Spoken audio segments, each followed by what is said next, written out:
Salut, salut! Bienvenue pour cette nouvelle vidéo. J'espère que tu vas bien. Moi, je me porte à merveille. Nous abordons aujourd'hui un sujet d'une grande importance concernant la perte de poids. Pendant notre processus minceur, beaucoup de personnes sont confrontées à ce problème, à savoir ne pas voir la balance évoluer, c'est-à-dire en d'autres termes, la stagnation. Tous les efforts fournis, tout se passe très bien côté nutrition et sport, mais ça ne suit pas du côté de la balance. Aujourd'hui, il s'agit de vous donner 3 causes probables et des solutions. Je vous propose des solutions tout de suite.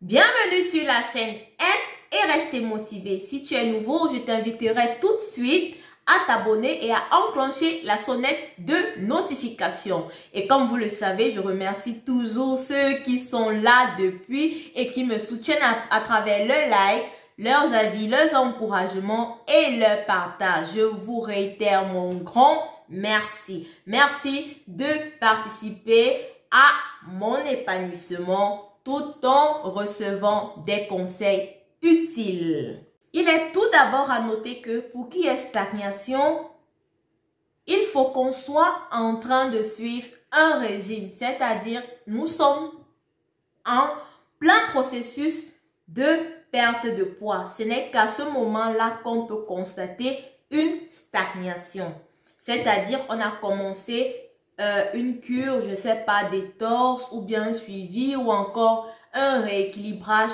alimentaire. Tout va bien, tout commence à aller bien, ça va bien. Et puis à un moment, blocus, rien ne bouge. C'est à ce moment-là qu'on parle de stagnation. Et la première cause que je vous donnerai aujourd'hui, c'est que le corps humain est conçue de façon très intelligente. Elle a été conçue pour nous protéger de la famine. Alors, l'organisme ne fait pas la différence entre un état de famine et le régime. C'est-à-dire, lorsque le corps a déjà perdu un nombre de kilos, il dit non, non, non, non, non, je dois sauver cet humain. Il ne doit plus perdre son poids, sinon il va mourir. À ce moment-là, le corps se braque et plus de perte. Et c'est tout à fait normal, c'est humain, nous sommes conçus comme cela et c'est formidable. Comme il ne fait pas la différence entre l'état de famine et le régime, alors nous devons lui donner un coup de pouce ou encore un indice qui montre que nous ne sommes pas en mode famine, mais nous sommes en train de suivre un régime afin de le maintenir en santé, de maintenir notre organisme, notre corps en santé. Il faut ce coup de pouce et c'est quoi la solution? La solution à ce problème est simple. Il s'agit de tromper intelligemment son corps. En quoi faisant? En donnant à son corps plus de repas, mais de repas sains, en faisant du sport pour ne pas prendre du poids.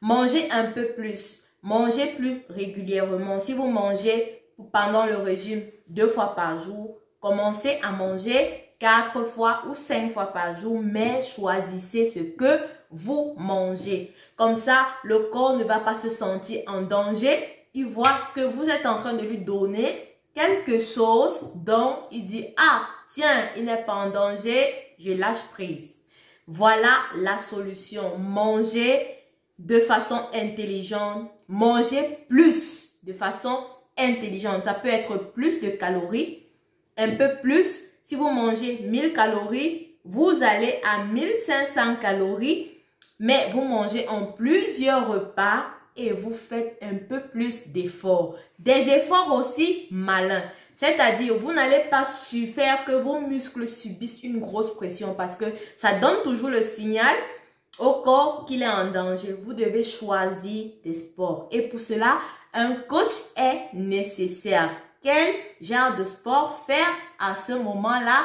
Nous aborderons ce thème dans une prochaine vidéo. Comme je l'ai dit, première cause, c'est que le corps se sent en danger et puis il nous protège. La solution, c'est de le tromper intelligemment en mangeant plus,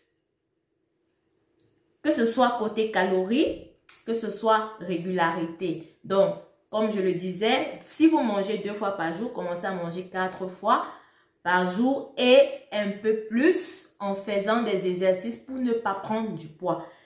Donc, pour ne pas qu'il y ait une différence flagrante.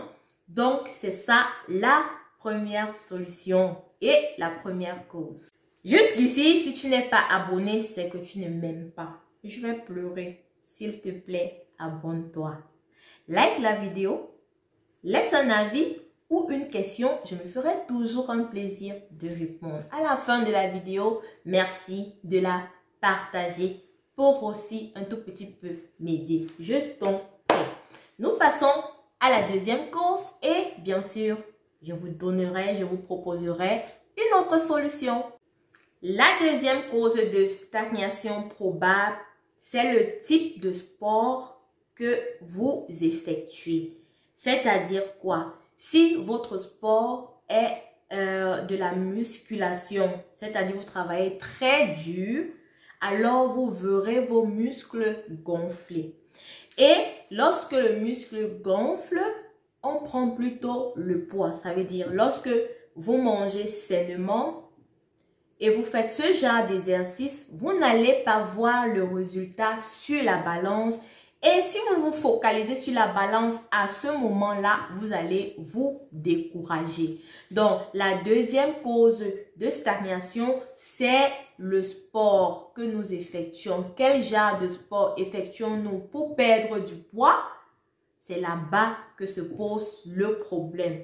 Tu stagnes parce qu'en fait, au fil des jours, tu développes ton muscle. Ce n'est pas une mauvaise façon de perdre du poids parce que de toute façon, la perte se verra sur ta silhouette. Mais attention, ne te laisse pas décourager à ce moment par les chiffres de la balance. Donc, la deuxième cause, c'est le type de sport. Si vous ne voulez pas vous confronter à ce genre de problème, choisissez du cardio. Des exercices simples, assez simples, qui vous font transpirer, transpirer. Comme je l'ai dit, nous aborderons ce thème-là dans une prochaine vidéo. Donc, deuxième cause connue, le type de sport. Et pour pallier à ce problème, il faut varier le sport. Soit se contenter de ce sport-là et vous focaliser sur votre silhouette. Ou encore, si vous voulez toujours voir les chiffres de la balance descendre, alors il vous faut changer de type de sport. Rapprochez-vous de vos coachs, ils se feront le plaisir de vous aider. C'est tout à fait normal. C'est ça, c'est pourquoi vous payez. C'est pourquoi il y a les coachs, c'est pourquoi il y a le suivi. Je crois que ma deuxième cause est connue et que je vous ai proposé une solution. Nous sommes déjà arrivés à la troisième cause probable de stagnation. Nous allons parler maintenant des problèmes physiologiques qui concernent surtout les femmes.